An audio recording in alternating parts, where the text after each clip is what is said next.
j'ai découvert qu'ils avaient leur bureau dans le même immeuble que l'association qui regroupait toutes les industries chimiques, agricoles. C'est du IPP. Ça a duré 15 ans. Ça a duré 15 ans et comme je l'ai expliqué dans mon journal, ils ont fini par changer d'adresse et avouer qu'ils avaient reçu beaucoup d'argent de ces gens pour se dissimuler derrière une raison qui n'existait pas. Oui, oui, moi je voulais juste rebondir un petit peu sur les différentes vitesses du bio. Hein. Si on regarde le bilan carbone de ce qui est labellisé Bio Europe, il est quand même éminemment variable. Donc c'est déjà très bien d'avoir ce label, moi je trouve, c'est pour ça que je le fais. Mais c'est pas la panacée. Et il faut bien que le consommateur comprenne ça. Donc il y a une information à donner sur la portée du label, la portée de l'agrément, parce que c'est pas la panacée du tout de faire un agrément, une certification. C'est vraiment qu'une partie de l'iceberg en fin de compte. Hein. Parce que quand on a donc une certification, et je suis d'accord avec vous que le règlement européen est quand même assez léger sur le sujet. En fin de compte, moi je fais aussi de l'écologie, mais par vocation personnelle. Et le bilan carbone des produits qui est certifié Europe, qui nous arrive en supermarché, n'est pas valable. Je suis désolé, il y a des exemples nombreux d'agriculture intensive labellisée bio, dont l'aliment a été fabriqué en faisant le tour de la planète. Et le produit final nous revient, notamment, je pensais à certaines crevettes, il nous revient sur nos étals en congelé. Donc le bilan carbone est catastrophique, mais par contre c'est vrai que c'est déjà mieux que rien.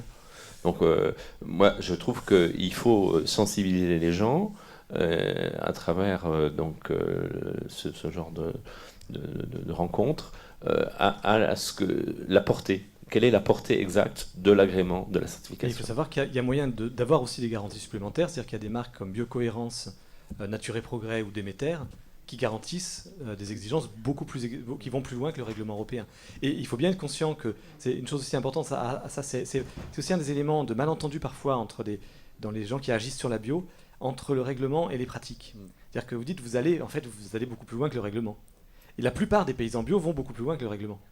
Et c'est ça tout le malentendu. C'est pour ça que moi je dis pas trop de mal du règlement, même si je trouve qu'il n'est pas terrible en tant que règlement, parce que faut pas non plus imaginer que quand vous achetez un produit qui est labellisé AB, c'est des gens qui font juste à la ligne près ce qui est écrit dans le règlement. La plupart des paysans bio vont beaucoup plus loin que le règlement. Les nouveaux, pas forcément. Et c'est là où il faut bien les encadrer pour les aider à comprendre et à aller plus loin. Parce qu'ils sont souvent pas très bien encadrés, les récemment arrivés. Mais après, ça dépend des endroits. Mais voilà, il faut pas s'arrêter à ça, quoi. Il faut pas s'arrêter au règlement, il faut voir ce que font vraiment les paysans. Et la plupart des paysans, ils vont quand même beaucoup plus loin. Moi, j'ajouterais aussi qu'il y a aussi la pratique des consommateurs, la pratique alimentaire. Je suis désolé, mais manger des tomates au mois de janvier ou des aubergines qui viennent du bout du monde, ce n'est pas des pratiques biologiques. Ça, c'est important. Et puis le deuxième point, c'est que on a, nous, une force en tant qu'apiculteurs, c'est que 50% de nos produits sont vendus directement par les producteurs aux consommateurs, comme on disait par rapport à la bio.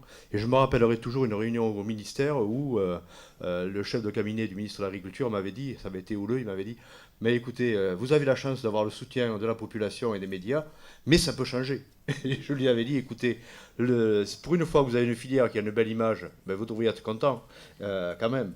Et ça, c'est quand même, ce lien est extrêmement important. Et c'est vrai qu'on a une chance d'avoir ce soutien de la population. Il faut encore le travailler pour qu'il y ait de plus en plus de liens entre les producteurs et les consommateurs. C'est fondamental pour faire évoluer les mentalités. Alors, consommateurs, à vous la parole. Des questions. Oui, alors, je voulais juste vous dire qu'il faut attendre que vous ayez le micro en main. Pourquoi ? Parce qu'il y a une salle remplie avec 50 personnes de l'autre côté et qui n'entendent pas les questions si vous ne les posez pas dans le micro. Et la deuxième chose, je vous demanderai de poser une seule question pour que le maximum de personnes puissent parler. Alors, voilà, le micro. Oui. Ça concernait l'apiculture. Donc on parlait de produits pesticides sur les plantes que les abeilles consomment, etc. etc. Et est-ce que vous êtes conscient, est-ce que vous avez fait des efforts, vous, en tant qu'apiculteur, par exemple, pour limiter la consommation des produits comme le thermopin ou le carbonyle ? Je ne sais pas si ça vous parle, mais...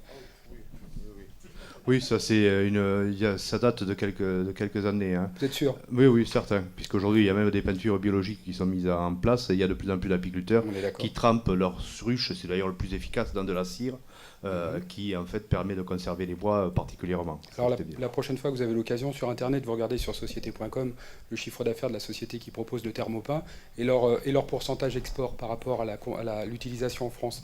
Vous verrez ce que ça peut représenter. Donc si vous ramenez ça au nombre de ruches et... Ouais. Mais le thermopin n'est pas utilisé qu'en apiculture. Hein. Si vous le dites.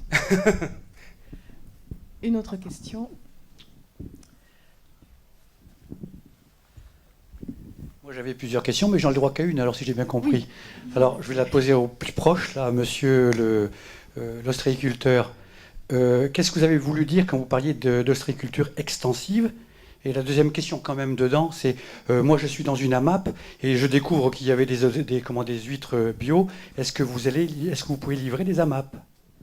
J'avais d'autres questions. Hein. Plus tard. Merci de votre coopération. Donc, extensif en huître, si vous captez dans un bassin de captage sur un collecteur 500 bêtes et qu'il en reste 30 vivantes, c'est à peu près la proportion aujourd'hui, ou que vous allez dans un milieu où il y a moins de meilleures conditions pour les juvéniles, mais que vous en captez 50 et que les 40 survivent, on est déjà dans de meilleures conditions. Et il y a une accumulation, par exemple, de collecteurs au niveau des bassins de captage qui est vraiment de l'ordre de l'agriculture intensive. Hein. Ensuite, la densité donc, indiquée dans les schémas des structures régissant les parcs d'élevage, on est à 6000 poches hectares en moyenne dans notre secteur. Ça représente quand même des quantités phénoménales. Si on va à ce quota-là, on a quand même beaucoup plus de problèmes que si on est à la moitié. Donc il y a vraiment une proportion donc, d'élevage variable suivant les méthodes utilisées. La méthode traditionnelle donc, de développement des huîtres sur collecteur est quand même certainement la plus extensive aujourd'hui. Et la méthode en poche est la plus intensive. Donc quand vous avez 120 huîtres adultes les serrées les unes contre les autres dans une poche et qu'il y a 6000 poches à l'hectare, vous voyez ce que ça fait. Donc c'est forcément plus dangereux au niveau d'un pathogène que quand c'est étalé et qu'on... Voilà, voilà. Après, côté AMAP, bon, ayant eu la primeur de la certification quasiment pour la région, là, je vendrai 4 fois ma production.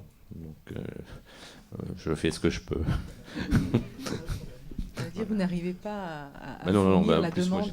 j'ai été sinistré fortement pour Xintia. Pas vraiment aidé pour reprendre aussi la discussion et rebondir sur ce que vous disiez de l'Europe. Les dossiers subventions européens concernant les aides aux sinistrés, et c'était sur facture acquittée, c'est-à-dire en gros, il fallait justifier de la dépense pour pouvoir en obtenir donc la subvention. La subvention était quand même plafonnée, mais enfin il y a eu des dossiers déplafonnés. En gros, toutes les grosses entreprises riches se sont enrichies davantage et toutes les petites entreprises pauvres se sont appauvries davantage. J'étais plutôt entre les deux, mais plutôt proche de la deuxième catégorie. Donc voilà. Alors les stocks sont à mal dans toute la profession suite à une épizootie qui s'est déclarée particulièrement virulente depuis 5-6 ans sur les juvéniles et puis maintenant sur les adultes. Donc la profession a besoin de réagir et a besoin de certainement changer quelques pratiques culturelles, mais on n'a pas de réponse particulière. Pour nous, c'est très compliqué. Hein. Vous parliez de l'agriculteur bio-chercheur. Enfin, l'agriculteur ostréiculteur, il a toujours été très démerde, hein, et toujours inventif, mais là, on ne sait plus trop à quel sens jouer hein, sur les pratiques culturelles. Certes, le côté extensif donne un meilleur bilan économique aussi, surtout. Parce que quand il vous faut investir et donner beaucoup d'argent à un écloseur qui a une maîtrise on retombe dans la problématique des semences, quoi. Et donc, à partir du moment où vous êtes autonome, même avec des petits rendements, vaut mieux un petit rendement sans dépense qu'un gros rendement et puis une énorme mortalité. Et quand vous avez payé l'écloseur, il reste quoi? Le prix d'une semence d'huître, en gros, ça s'appelle du naissin, ça peut monter sur une douzaine d'huîtres à plus d'1 euro. 1 euro sur le prix de vente d'huître pour l'écloseur. Donc c'est considérable. Est-ce que je peux juste rebondir sur une remarque par rapport aux aides, où il fallait dépenser pour toucher des aides. Ça, c'est caractéristique de ce que j'évoquais tout à l'heure sur le fait que le système qui crée des distorsions de concurrence, théoriquement vertueuses et aujourd'hui qui ne le sont pas, est construit sur un schéma qui n'est pas du tout adapté à aujourd'hui. En fait, tout le système des aides agricoles, c'est pour ça que je parle d'agriculture conventionnelle et pas simplement chimique, est construit sur la base du productivisme. C'est quelque chose de très important qu'on ne cite pas assez souvent. C'est que, là encore en toute bonne foi, alors on peut toujours remettre en question la bonne foi de certains, mais il y en a quand même qui sont de bonne foi, les scientifiques, les chercheurs et les hommes politiques d'après-guerre, et je pense notamment à Edgar Pisani, quelqu'un qui est vraiment de bonne foi, il a reconnu ses erreurs en plus, quand ils ont mis en place le développement agricole des années 50-60, ils l'ont construit dans un monde qui était un monde de main-d'œuvre rare et d'énergie abondante. On avait le sentiment, on croyait que l'énergie était abondante et pas chère, et la main-d'œuvre, on en manquait. On avait besoin de libérer de la main-d'œuvre d'abord pour reconstruire l'Europe après la guerre, et ensuite pour construire une économie tertiaire. Donc il fallait remplacer les humains par des machines. Et ça, c'est la notion même du productivisme. L'agriculture conventionnelle, elle est productiviste par essence. Mais c'est pas un gros mot, hein. Productiviste, c'est une description, c'est plus de production par travailleur. Donc on augmente la production par travailleur. Donc on remplace les humains par des machines. Et on agrandit les fermes, etc., avec toutes les conséquences environnementales, etc. derrière. Et en fait, ce schéma-là, il a conduit à ce que tout le dispositif fiscal, tout le dispositif des aides, etc., soit favorable au fait d'acheter, et non pas au fait d'employer. Et c'était cohérent à l'époque. Enfin, dans un monde de chômage de masse et d'énergie de plus en plus chère et de plus en plus rare, ça devient complètement absurde. C'est un contresens total. Il y a eu un basculement historique et l'agriculture n'a pas changé. Enfin, les dispositifs de soutien à l'agriculture n'ont pas changé. Et c'est caractéristique, quoi, qu'on demande d'investir pour pouvoir toucher une aide après un incident climatique ou autre. C'est délirant, quoi. C'est vraiment un système d'un autre temps. Et ça, il va falloir le faire changer un jour. Est-ce qu'il y a d'autres questions? Ah oui. Vous parliez des organismes qui sont rachetés par Monsanto, de biocontrôle. Donc, vous disiez notamment il y a 3 semaines aux États-Unis. Et moi, j'avais entendu, je crois, l'année dernière ou il y a 2 ans, qu'ils en avaient racheté en Belgique. Alors déjà, j'aimerais savoir à qui appartiennent à la base ces organismes pour qu'ils puissent être revendus. Et puis aussi, j'avais entendu que Monsanto, justement, commençait à voir pour faire des abeilles résistantes, donc à trafiquer l'abeille. Est-ce que vous avez des renseignements là-dessus ? Effectivement, aujourd'hui il y a de très gros projets, parce que l'abeille, vous l'avez bien compris, elle est au cœur de la production agricole, au cœur de la biodiversité. Il y a des enjeux colossaux. Juste un petit chiffre, le miel c'est très peu. Le chiffre d'affaires estimé de l'apport de l'abeille et des pollinisateurs sur les productions agricoles uniquement, et non pas la production de graines et pas la biodiversité, c'est 153 milliards d'euros au niveau mondial, et 3 milliards d'euros que pour la France. Et donc cette abeille, aujourd'hui, elle dérange. Et donc les chercheurs, avec les progrès de la génétique, sont en train de travailler à une abeille OGM qui résisterait aux pesticides, qui résisterait aux OGM, qui résisterait à tous les aléas auxquels sont confrontées les abeilles aujourd'hui. Et donc tous les petits laboratoires qui travaillent sur la génétique, au niveau le génome de l'abeille, etc., sont rachetés par ces firmes-là, effectivement. Mais aujourd'hui, on voit des choses assez surréalistes. Par exemple, Bayer vient d'organiser un concours en Allemagne pour accorder une prime aux meilleurs apiculteurs d'Allemagne. Et le prix de l'apiculteur, par les temps qui courent, est très bas, puisque c'est 2 000 ou 3 000 euros. Donc vous voyez, on n'est pas cher, hein, les apiculteurs, on est en solde, si vous voulez en profiter. Non, mais c'est surréaliste. Actuellement, dans le milieu apicole, on voit des trucs, vraiment. Les Japonais, par exemple, travaillent depuis des années à une abeille standard aussi. Comme elle ne pique pas, on peut, voilà.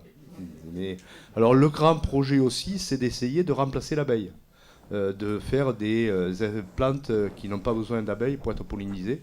Mais on se heurte quand même à beaucoup de difficultés aujourd'hui. Il y a des travaux qui sont menés aussi sur des mini-drones pour essayer de polliniser à la place des abeilles. On voit tout actuellement pour essayer de remplacer cette abeille qui est encore est toujours irremplaçable. On a vu des reportages sur les apiculteurs chinois qui pollinisent avec des pinceaux, fleur par fleur. C'est vrai ça ? Oui, c'est vrai. C'est-à-dire qu'en fait, en Chine, vous avez la province du Sichuan, où la dégradation de l'environnement est catastrophique. Il n'y a plus d'insectes pollinisateurs. Et en plus, ils ont fait de très grandes zones de monoculture, notamment de poiriers, qui sont des arbres qui sont assez difficiles à polliniser. Et donc, effectivement, ils pollinisent à la main. C'est-à-dire qu'ils prennent des pollens, ils les laissent reposer une nuit, ils prennent des petits duvets de poulet, et puis fleur par fleur, ils passent pour polliniser. D'ailleurs, vous pouvez le trouver sur Google, c'est très simple, vous tapez le silence des abeilles. C'est un petit reportage du National Geographic, ça dure 3 minutes, et vous verrez effectivement. Alors, tant que les salaires en Chine sont très bas, ben, ça peut encore se faire, mais de toute façon, c'est une impasse. Et on voit bien également, et ça je pense que vous serez de mon avis aussi, c'est qu'on nous dit aujourd'hui, les apiculteurs, il faut que vous fassiez des gros efforts sur le plan technique, il faut que vous améliorez, il faut vraiment modifier vos pratiques, etc. Et tout. Et ça, c'est la panacée. C'est-à-dire que quand il y a eu les premières intoxications d'ailleurs en France, il y a 15 ans, à l'époque du gaucho sur tournesol, on parlait même du mal français des abeilles.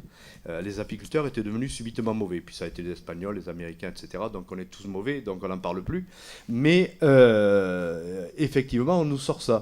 Et moi, je réponds à ça, même si on fait les efforts au niveau de la gestion de nos ruches, etc. et tout, les abeilles, elles dépendent de la qualité de l'environnement. Et tant qu'on ne fera pas évoluer l'environnement de manière plus respectueuse de l'abeille, ben les abeilles ne se porteront pas mieux. Moi, je me rappelle, j'étais en Cévennes, mon père avait des ruches il y a 40 ans. Il faisait une apiculture quasiment de cueillette. Il perdait 3% d'abeilles par an, de ruches par an. Il faisait 10 kilos de miel naturellement, et les abeilles se portaient bien. Et vous avez à côté de chez vous l'île d'Ouessant, où l'environnement est quand même très protégé. Eh ben, les mortalités sont toujours à 5%. Et la production est très très importante, malgré les fluctuations climatiques qui altèrent un petit peu ces dernières années. Mais donc il y a des endroits où les abeilles se portent bien. Donc, à Paris aussi, paraît-il. À Paris, elles se portent très bien également. Alors elles supportent mieux la pollution urbaine que la pollution de nos campagnes. Mais c'est vrai qu'il y a encore, heureusement, des zones où elles se portent bien. Mais ça reste dramatique. On a aussi un autre paramètre qui est quand même très important, c'est que les reines, vous savez, la reine, c'est le cœur de la colonie. Avant, elles vivaient 4-5 ans. Aujourd'hui, elles vivent 2 ans. Et donc, on a quand même des gros problèmes de fécondation. Donc, vous savez que chez l'être humain, les spermatozoïdes ont quand même perdu de leur vitalité. À peu près, on considère que c'est 1% par an. C'est quand même très important. Chez les abeilles, visiblement, on a les mêmes problèmes. On a le même problème chez les poissons, au niveau des rivières. C'est tout l'ensemble. Il ne faut pas croire qu'on soit les uns et les autres écartés. Voilà. Et à Paris, les abeilles vivent mieux et font de l'excellent miel pour la simple raison que depuis 2001, on n'utilise plus du tout de pesticides et d'insecticides sur les parcs et jardins de Paris.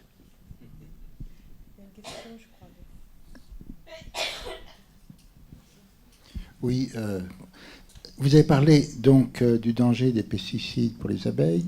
Vous avez également parlé du danger des pesticides pour les agriculteurs. Et qu'en est-il de des conséquences des épandages des pesticides pour les gens qui habitent juste à côté? Est-ce qu'il y a eu des études? Je sais qu'en Poitou-Charentes, ils ont essayé, mais je ne connais pas les résultats. Il y a de toute façon, le dossier des pesticides s'est quand même fortement enrichi ces dernières années. Il y a eu des rapports de l'INSERM qui ont attribué certaines pathologies au lien direct avec les pesticides. Et puis actuellement, il y a une très grande mobilisation. Moi, qui me fait chaud au cœur, ce sont les médecins des campagnes. C'est parti de la région de Limoges qui ont fait un appel pour réduire les pesticides, pour supprimer les pesticides. Il y a eu aussi l'appel de Montpellier avec le professeur Sultan, que vous connaissez peut-être, qui a mené une étude sur épidémiologique sur les enfants qui naissent. Et il s'est rendu compte que les enfants d'agriculteurs avaient... je ne sais plus combien de malchance d'être mal formés à la naissance par rapport au reste de la population. Donc aujourd'hui, il y a une mobilisation très forte des médecins qui ont pris conscience qu'autour d'eux, ils voyaient une prolifération de cancers, de maladies qui n'existaient pas ou qui existaient à faible échelle il y a 15 ou 20 ans et qui prolifèrent aujourd'hui. Donc ça, je crois que ça va dans le bon sens. Pour effectivement on retire. Puis on a le plan Ecophyto, il ne faut pas l'oublier. Alors on nous a balancé il y a maintenant 4-5 ans, 6 ans, le plan Ecophyto, en disant on va réduire les pesticides de manière drastique, et en 2018 on aura baissé, je ne me rappelle plus de combien, 50%. 50% en 2018. Depuis qu'il est mis en place, on augmente chaque année. Alors pour compléter sur ces aspects-là, il faut savoir que la plupart des pesticides sont volatiles. C'est-à-dire que on pense qu'ils vont aller dans l'eau, ce qui est vrai, une partie d'entre eux vont aller dans l'eau, vont rester dans le sol, mais une grande partie d'entre eux sont maintenus en fait grâce à ce qu'on appelle des coadjuvants, donc d'autres molécules. En fait, on parle du principe actif, puis il y a d'autres molécules. Il y a toujours tout un cocktail de molécules dans un pesticide. Certaines molécules servent à le faire tenir de façon stable, sous forme huileuse en fait, en émulsion dans de l'eau, et on peut le pulvériser comme ça. Et puis il y a des surfactants pour qu'il soit bien, qu'il se colle bien à la feuille, tout un tas de produits. Et petit à petit, au fil du temps, très rapidement, en quelques heures, les produits deviennent moins stables. Et le principe actif lui-même, très souvent, s'évapore. Et là, je ne vous parle pas du nuage de traîne. C'est-à-dire que quand on voit un pulvérisateur avec des gouttelettes derrière, un petit brouillard derrière, ça, c'est le pesticide stable sous forme d'émulsion dans l'eau. Mais moi, je vous parle d'une forme gazeuse qu'on ne voit pas, qu'on ne sent pas. Et dans les 48 heures, après la pulvérisation dans un champ, on peut avoir entre 25 et 70% du pesticide qui se vaporise. Et il devient quoi ? Eh bien, c'est des molécules, c'est des macromolécules qui se baladent dans l'air, qui souvent vont se recombiner en partie entre elles et créer ce qu'on appelle des particules fines. Vous savez, là, les machins qui servent ensuite de support à une agrégation ensuite d'autres molécules, et quand elles restent très fines, elles rentrent facilement dans nos poumons, etc. Et puis elles servent aussi, elles vont aussi très souvent servir de point de condensation de l'eau. Ce qui veut dire que ces pesticides, on les retrouve dans les brouillards, dans les eaux de pluie. Et à Rennes, l'INRA, donc l'INRA qui n'est pas spécialement un organisme très écolo, l'Institut national de la recherche agronomique, qui a beaucoup tardé à... Même s'il y a des gens, il faut faire attention, à l'INRA, il y a des gens formidables. C'est très, très divers. Il y a des labos assez autonomes, il y a des gens vraiment formidables qui ont fait des très très bons travaux depuis 40 ans. Et puis il y a quand même une majorité, malheureusement, qui font des travaux très conventionnels et très réductionnistes. Mais donc l'INRA de Rennes a mesuré dans les pluies jusqu'à 60 fois les doses maximum autorisées pour l'eau potable, et dans les brouillards jusqu'à 140 fois les doses maximum autorisées pour l'eau potable. Donc voilà, les pesticides se retrouvent partout. Donc je pense que ça répond un peu à votre question. C'est pas possible de mener d'études épidémiologiques à ce niveau-là. Quand quelque chose est présent partout, on ne peut pas comparer. On n'a aucun élément de comparaison. Par contre, ce qu'on sait, c'est qu'on sait que c'est nocif, on sait que les agriculteurs sont très malades, notamment dans les vignes, etc., les viticulteurs, etc. Donc on sait que c'est des produits extrêmement toxiques, et on sait qu'ils se baladent partout. Bon, voilà, maintenant, à nous d'en tirer les conclusions. Fermer les fenêtres, quoi. Oui, je voulais juste rebondir un petit peu sur ce sujet. Pratiquement tous les polluants finissent dans la mer. Donc les stations d'épuration laissent passer quand même beaucoup de choses. On sait que notamment les oestrogènes traversent les stations d'épuration. Enfin, il y a beaucoup de choses qui arrivent à la mer. Nous, donc, sur notre activité, on est de plus en plus contraint à des mécanismes de purification des coquillages du fait de la contamination, du fait de la pollution. Donc on est pratiquement tous classés par l'Ifremer, notamment avec des obligations de purification du fait des épisodes de contamination et du fait du durcissement des normes de mise en marché. Bon, alors, ce classement donc, nous oblige à avoir un système de purification pour le coquillage, très bien. Il n'y a pas eu du tout d'aide pour cela, et donc pour le passage à la purification. Et quand on a donc une forte pluie d'orage, on a donc des points de surveillance sur les coquillages, et on voit très clairement, à chaque pluie d'orage, donc des pics de contamination fécale notamment. Ça, c'est la partie visible de l'iceberg, les coliformes fécaux. Et donc, on a des pics de contamination sur chaque, pratiquement, orage. Et on voit bien que, de toute façon, les stations d'épuration, quand elle est pleine, ça va à la mer. Donc, la mer est une grande lessiveuse, mais jusqu'à un certain point. Alors, les épisodes de mortalité sur les huîtres, donc, avec les activités humaines, c'est vrai que c'est problématique, mais quand on a donc un marais, que dans ce marais rentre une fois tous les 10 jours à peu près de l'eau, on a tout un écosystème de digestion. D'ailleurs, le principe du marais, c'est le principe du lagunage. Et donc, on a une forme de purification de l'eau en bout de chaîne, puisque moi, j'ai été obligé de prouver pour mes agréments, notamment, que les nitrates entrants étaient supérieurs aux nitrates sortants de mon système. Donc, on a quand même un écosystème qui marche, qui a un rôle purificateur. Alors, je ne sais pas...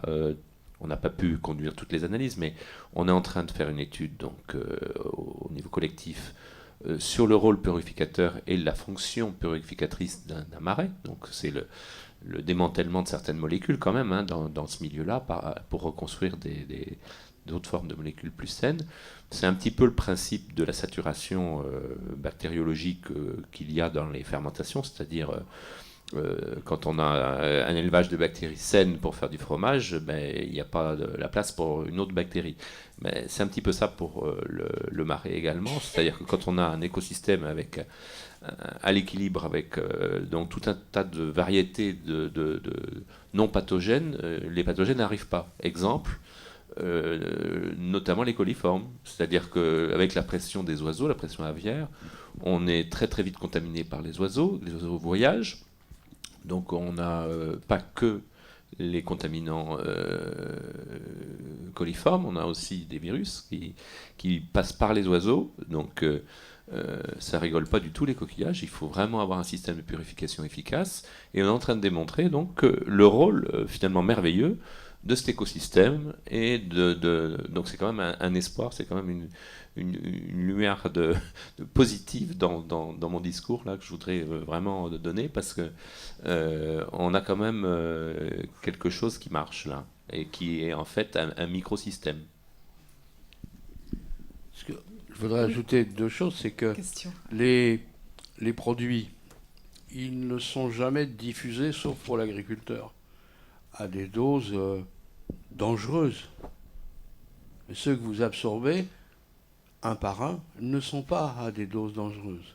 Ce qui est dangereux, c'est la synthèse, c'est le cocktail chimique que vous véhiculez. Il y a eu des prises de sang effectuées sous l'égide du WWF il y a 2 ou 3 ans, qui montraient que nous avions dans le sang, au niveau européen, il n'y a pas que la France, sur les députés européens, 27 et 28 composants chimiques différents. Donc, il est là le danger qui n'est pas étudié, qui n'est pas quantifié. Et je suis très sceptique sur notre espérance de vie. Vous savez, dès qu'un écolo se met à gueuler, on lui dit « Ah, mais vous vivez maintenant beaucoup plus que les autres avant. » Certes, c'est vrai pour des gens de ma génération ou de la génération qui vient ensuite, parce que, par hasard, on a été nourri avec moins de produits chimiques. Mais qu'en sera-t-il pour les enfants, pour les adolescents qui maintenant vont en absorber toute leur vie? Nous n'en savons rien. D'ailleurs, la courbe de l'espérance de vie aux États-Unis et en France est en train d'hésiter, de commencer à perdre un mois par-ci, un mois par-là. Donc c'est à ça qu'il faut penser. C'est pas parce que nous sommes sauvés, les vieux, que les jeunes le seront. Il y a un très bon livre que je vous conseille, de Jérôme Foucard, du Monde, qui s'appelle Stéphane Foucard, La fabrique du mensonge. Voilà. Et c'est justement qu'il s'est aperçu que depuis maintenant quelques années, l'espérance de vie commençait à stagner, à se réduire. Et à partir de là, effectivement... Alors j'ai lu son livre parce qu'on l'avait invité pour Terre et Lettres. Et il a eu un empêchement de dernière minute. Il est de permanence au Monde ce week-end.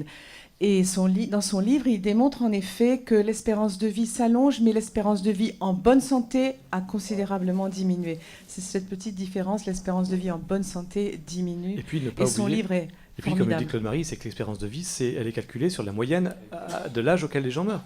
Et donc, ça n'est qu'un constat à un instant T. Ça n'est pas du tout une prévision à la naissance, c'est pas vrai. Et donc, la prévision à la naissance, elle devrait intégrer ce qu'on consomme. Ceux qui vivent vieux aujourd'hui, c'est ceux qui ont grandi dans l'après-guerre. Dans une époque où il y avait encore très peu de pesticides. Ceux qui ont grandi comme moi dans une époque où il y en a déjà beaucoup plus, je suis désolé pour ceux qui sont de mon âge ou plus jeunes, mais notre espérance de vie, objectivement, elle est plus faible. Une question, oui. Oui. Bien, dans la suite de ce que vous venez de dire, je crois qu'il y a un indicateur aussi qui peut être pris en compte, c'est le taux d'intoxication et les graves accidents qui ont eu lieu de la part des personnes qui réalisent les épandages. Des agriculteurs donc, qui ont été extrêmement gravement intoxiqués et qui donc maintenant sont pris en compte en tant qu'accident du travail, mais un peu du type de ce qui s'est passé avec l'amiante. Alors est-ce que vous ne croyez pas que finalement, dans les années qui viennent, il va y avoir une catégorie de travailleurs de la terre qui, ayant réalisé tous ces épandages, vont avoir d'énormes problèmes de santé qui seront bien plus importants que tous ceux que peuvent avoir les gens qui respirent ces produits à proximité? Oui, effectivement, mais ce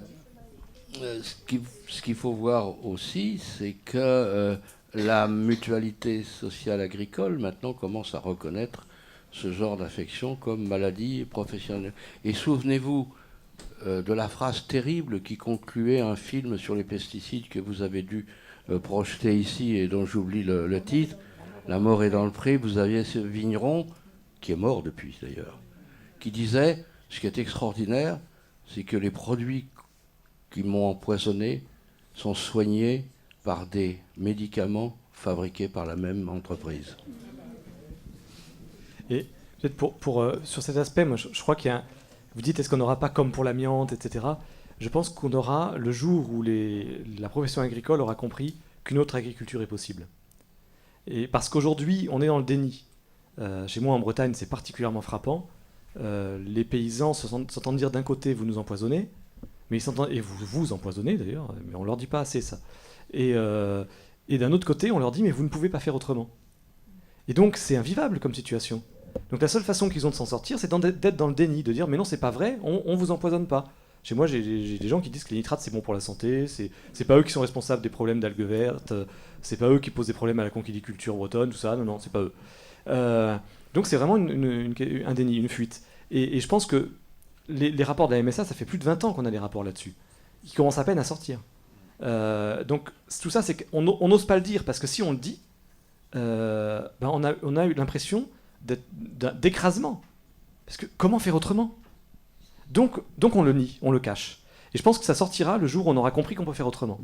Le jour où les gens sauront que la bio, enfin l'agroécologie, comme dira Pierre Rabhi ce soir, c'est ce que moi j'appelle la bio, celle que ses fondateurs ont voulu et que beaucoup de paysans essayent de mettre en œuvre, notamment dans les pays non tempérés, ce système-là, il peut nourrir le monde sans aucun problème, et il peut nourrir l'Europe sans aucun problème, etc.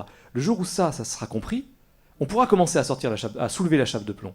Et là, peut-être effectivement, les paysans qui aujourd'hui se taisent commenceront à comprendre qu'ils sont des victimes, et ils commenceront à porter plainte. Et là, ça pourra devenir drôle, ces façons de parler, parce que ça ne sera pas drôle du tout, mais ça sera assez juste, en tout cas, ça sera un juste retour du bâton vis-à-vis des fabricants de pesticides, s'ils se prennent des monstrueux procès collectifs dans les dents. Les procès, nous, on a un procès qui est en cours, ça fait 13 ans qu'il est à l'instruction, au pôle financier à Paris, sur le Gaucho, et il va se terminer par un non-lieu, parce qu'il y a eu 4 juges, que le dossier fait à peu près 3 mètres cubes, et que quand le juge ouvre l'armoire et qu'il voit qu'il faut qu'il se paye tout ça, il dit bon, allez, je referme, et voilà. Et nous, là, le dossier Gaucho, je peux vous le dire, il est en train de se terminer avec un non-lieu, parce que depuis 13 ans à l'instruction. L'objet du procès, c'est quoi? C'était un dépôt de plainte qu'on avait fait vis-à-vis de l'imidaclopride du Gaucho sur tournesol, qui était fondé, puisque la communauté européenne vient de retirer ce produit après une évaluation de l'agence européenne. Donc notre démarche était légitime et validée. Mais comme le premier juge a fait un super boulot, mais qu'il est parti, qu'il a été muté, et que derrière, il y en a une autre qui n'a rien fait, ça a tué le dossier. Ça prouve aussi, et ça c'est quand même fondamental, c'est que le juridique aujourd'hui n'est pas en mesure de répondre aux problèmes liés à l'environnement. On n'a pas aujourd'hui une justice qui est capable de juger, de faire de régler les problèmes juridiques liés à l'environnement. Je vous donne un exemple. Il y a énormément d'importations de produits phytosanitaires d'Espagne qui sont faits de manière illégale, etc. Quand il y a eu l'histoire du cruiser du Régent à Saint-Gaudens, la DGL a dit non, c'est pas le produit en question qui est la cause des problèmes d'abeilles, ce sont des importations de produits. Et effectivement, il y avait un gros circuit qui parlait en Espagne et qui couvrait tout l'ouest de la France. Vous savez à combien ils ont été condamnés? À 2000 €. Voilà. Alors, on en est là. Aujourd'hui, le juridique ne répond pas aux attentes de la société sur les questions environnementales, et c'est un vrai problème. Monsieur, c'est à vous. En matière de foncier agricole, y a-t-il actuellement des politiques publiques qui visent à aider l'installation d'agriculteurs bio, notamment portés par des SAFER ou des organismes que vous avez cités comme Terre de Liens? C'est assez compliqué parce que, en théorie, il y a des politiques publiques pour faciliter l'installation de jeunes agriculteurs, enfin l'installation d'agriculteurs, parce qu'il y a une vieille habitude dans l'agriculture de parler des jeunes agriculteurs, sauf que maintenant, il y a beaucoup de gens qui s'installent à 40 ans comme agriculteurs, et c'est très bien d'ailleurs qu'on ne soit pas forcément agriculteur toute sa vie, dans un sens ou dans l'autre. Et donc, théoriquement, il y a des règles qui favorisent l'installation, c'est-à-dire que lorsqu'une terre se libère, c'est-à-dire que lorsqu'un agriculteur part en retraite et libère sa terre, le propriétaire peut la louer pour pratiquer l'agriculture, pas à n'importe qui. Il n'a pas le droit de louer sa terre à n'importe qui. Il doit la louer à quelqu'un qui a obtenu l'autorisation d'exploiter de la part d'une structure départementale qui s'appelle la CDOA structure, Commission départementale d'orientation agricole. Et cette CDOA structure donc, attribue des autorisations d'exploiter.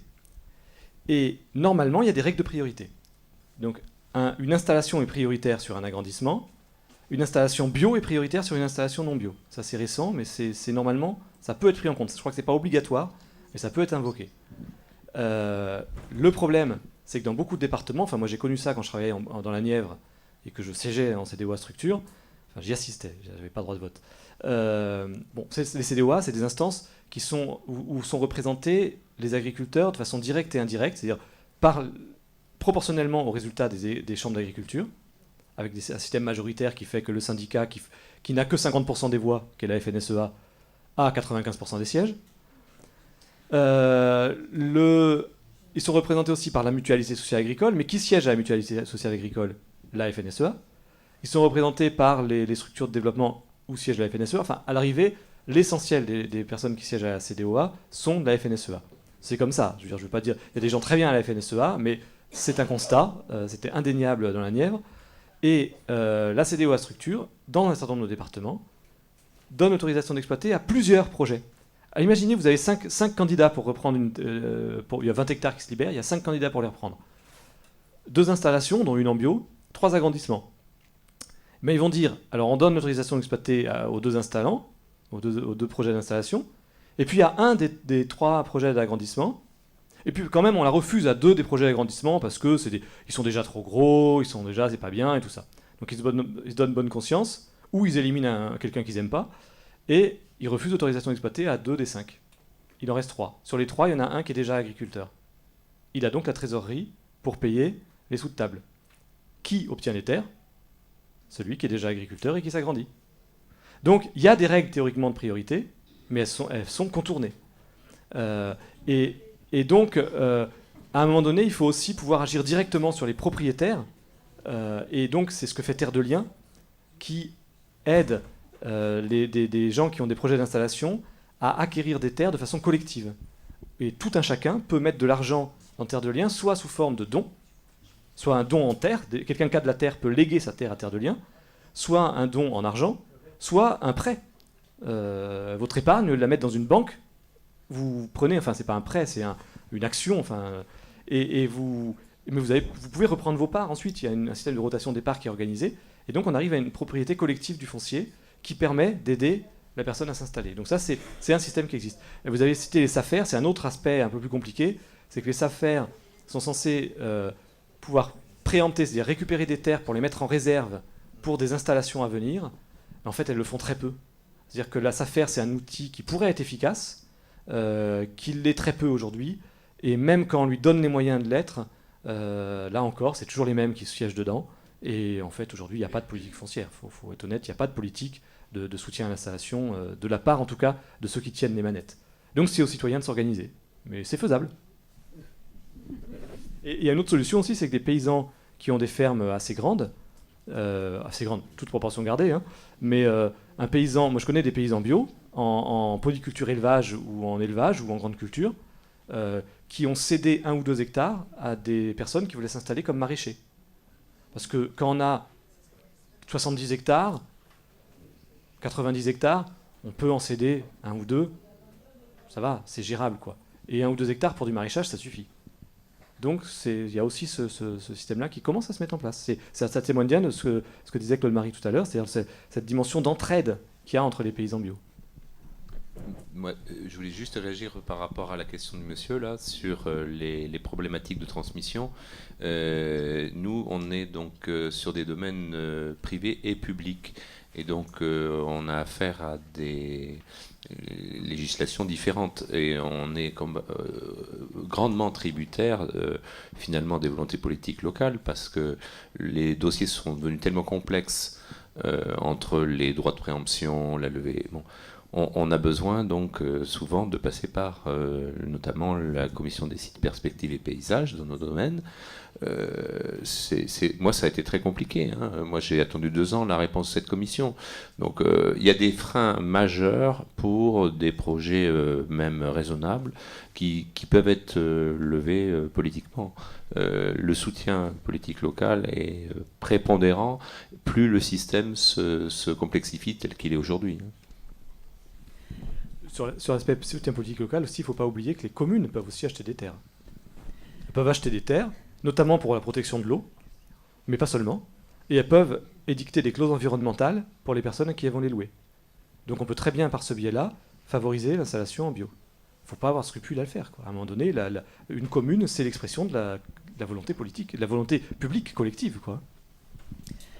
Alors, on va prendre une dernière question, et puis ce sera à la conclusion. Je vous demanderai à chacun de conclure. Voilà, il y a une question ici. Et puis, alors, voilà, et une autre là-bas. 2 questions. Ah, ouais. Oui, ça va être très court. Moi, la question, elle s'adresse à toi, Dominique. Un constat entre ce qu'on a entendu hier et aujourd'hui, le moral descend plutôt dans les chaussettes. 2, quand on entend... Monsieur Vadreau, je vous le dis. Quand on entend ici ce qui est dit, tout le monde est tous d'accord. On a les mêmes indignations, les mêmes haussements de sourcils, etc.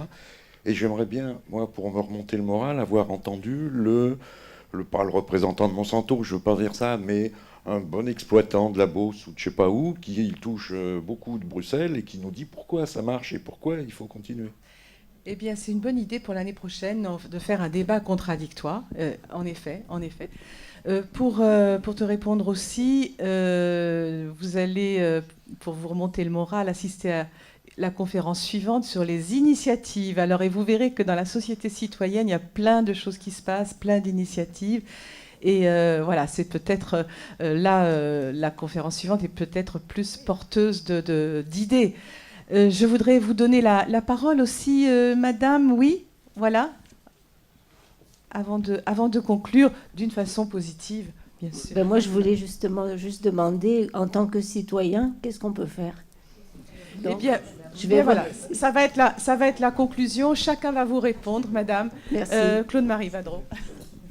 Je ne suis pas du tout pessimiste s'agissant de l'agriculture bio, alors que je le suis dans d'autres domaines de l'écologie, de l'environnement, notamment sur le changement climatique. Il y a 10 ans, il y avait 11 000 agriculteurs bio en France. Il y en a plus de 25 000 aujourd'hui. Il y a 5 ans, entre 55 et 60% des produits bio, tout confondus, seulement étaient produits en France. Maintenant, on en est à 75%. Les gens qui s'approvisionnent à la ferme sont de plus en plus nombreux. Les AMAP qui ont commencé en 2002 dans le sud de la France sont de plus en plus nombreuses. Elles représentent à peu près entre 3 500 et 4 000 AMAP en France. Il y a de plus en plus d'agriculteurs bio sur les marchés. Et donc de plus en plus d'entre vous qui s'approvisionnent complètement ou en partie. Donc moi je suis plutôt optimiste. Et la seule façon que nous ayons tous d'aider cette agriculture bio, eh bien, c'est d'acheter ces produits ou de les produire soi-même quand on a un jardin. C'est l'acte militant de base du consommateur. Acheter bio en évitant les grandes surfaces. Si vous êtes déjà convaincu, c'est plus la peine d'aller goûter ce qu'il y a dans les grandes surfaces. Allez dans les Biocoop, dans les autres boutiques comme ça. Biomonde, par exemple. Oui, il y a plein. Je cite celle-là parce que je les connais bien, mais il faut que ça progresse. Ça a progressé en Autriche, ça a progressé en Italie, ça a progressé en Allemagne, ça a progressé en Espagne. Pourquoi ça ne progresserait pas en France ? C'est parce que dans les autres pays, les gens se sont mis à consommer. C'est ça qu'il faut faire, c'est les aider en leur achetant leurs produits et sans se ruiner et en ayant au minimum l'espoir de conserver une santé à peu près bonne. Voilà. Pour être optimiste, pas pessimiste. Oui, mais pour être le plus optimiste possible, c'est pas toujours facile quand on est producteur, mais et quand on a subi pas mal d'aléas. Néanmoins, tout à l'heure, je vous parlais du marais, et donc je pense que dans la matière de la conquiliculture, l'agriculture en petit microsystème est vraiment une belle piste pour les produits du marais. Il y a un bel avenir. Après, c'est vrai qu'on ne réglera pas tout en une fois, hein, mais il y a des beaux produits dans les marais.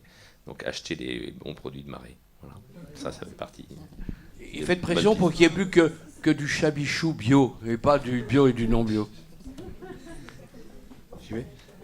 Moi, je dirais simplement, c'est que l'abeille a 80 millions d'années. Elle était là bien avant l'être humain. Donc, elle a survécu à des bouleversements climatiques très importants, etc. Et effectivement, je crois qu'il faut rester optimiste, même si c'est difficile de par les temps qui courent. Il faut rester mobilisé, et puis il faut continuer, comme mon collègue, à acheter les produits aux producteurs eux-mêmes, aux apiculteurs. Parce que n'oubliez pas une chose qu'on a tendance, hélas, à omettre, c'est que quand vous achetez le pot de miel à un apiculteur du coin, n'oubliez pas que les abeilles ont fait le miel, mais elles ont pollinisé la biodiversité, les cultures, etc., de l'environnement. Aujourd'hui, en France, on importe 26 000 tonnes de miel, 27 000 tonnes, notamment d'Asie, etc. Le miel peut être bon, il n'est pas toujours, parfois c'est même pas du miel, mais il peut être bon. Mais par contre, les abeilles, elles ont pollinisé dans les pays d'origine, elles n'ont pas pollinisé ici, et c'est quand même essentiel.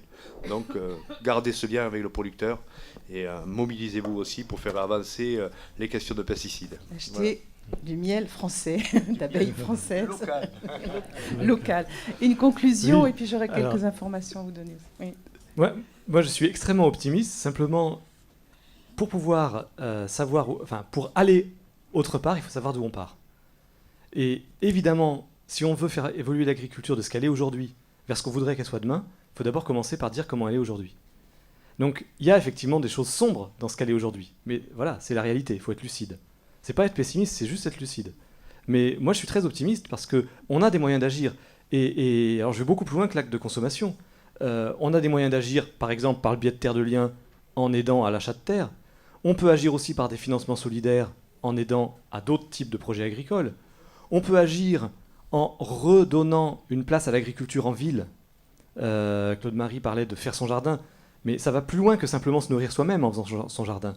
C'est aussi retrouver un lien au territoire, un lien avec la terre. C'est recréer des espaces cultivés dans les villes. Il y a plein de façons de le faire, pas seulement avec son jardin. Il y a énormément en fait, d'actes qui sont possibles. Et il y en a un qui est très important, qui est tout bête. C'est de comprendre que cette autre agriculture, dont va aussi parler Pierre Rabhi, et que les fondateurs de la bio appelaient l'agriculture biologique, cette autre agriculture, elle fonctionne. Aujourd'hui, arriver à faire comprendre aux paysans que ce système fonctionne, c'est déjà un soutien énorme qu'on peut apporter au changement. Si vous connaissez des paysans, allez leur parler, allez leur dire, mais il y a des solutions, ça fonctionne, ça nourrit le monde, on n'est pas enfermé. Et rien que ça, d'arriver à être vous-même convaincu et à aller convaincre d'autres personnes, ça a l'air tout bête, mais c'est un facteur fondamental du changement. Les paysans, s'ils ne sont pas convaincus que le changement mène quelque part, ils ne changeront jamais. Donc il y a énormément de choses à faire. Et alors, j'aime pas faire ça, et en général, je sais pas bien le faire, mais là, ça tombe tellement bien qu'il faut que je le fasse. Je fais quand même un peu la promo de mon livre qui va sortir dans un mois, qui s'appelle « Changeons d'agriculture ». Et justement, la troisième partie, sous-titre, c'est « Réussir la transition ». Et la troisième partie, c'est comment on peut agir. Donc j'essaye de développer un peu ces aspects-là, comment chaque citoyen, même non agriculteur, peut agir. Et je vous garantis qu'il y a des choses à faire.